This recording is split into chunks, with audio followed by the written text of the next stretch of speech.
La première chose à faire quand on arrive sur l'aquaponie, c'est de vérifier la grille.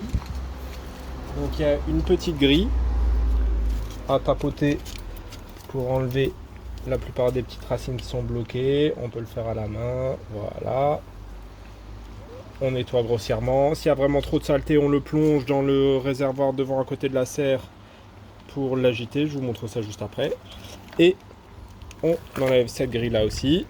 Pareil. Donc là on voit qu'il y a quelques racines. On tapote contre le mur.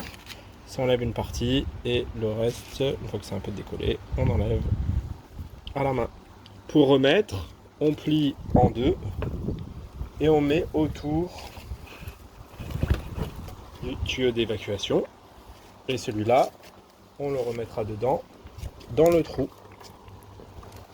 Ici, il doit tenir tout seul. Voilà. Si on doit agiter un petit peu pour nettoyer un peu plus, on tapote juste comme ça un peu au bord. Voilà, il est nickel.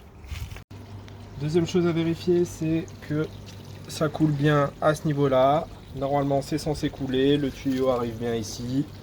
Et pas d'eau sur les bords, ça déborde pas. C'est que tout va bien.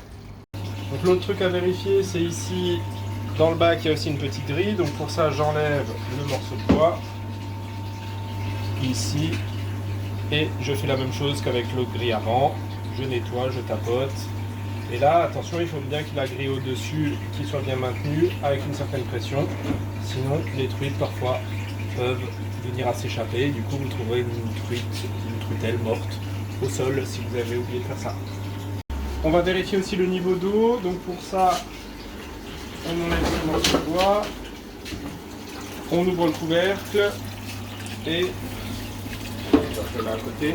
Il va falloir que le niveau d'eau soit toujours au-dessus de cette jonction là. Comme ça on est sûr que notre système prend bien l'eau. Donc j'ai le tuyau qui est dedans. Il faut que l'entrée d'air, l'entrée d'eau soit éloignée du bulleur.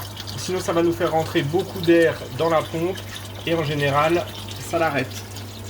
S'il faut rajouter de l'eau, il y a un arrosoir à disposition. Le réservoir de pluie, c'est celui qui est juste devant le garage.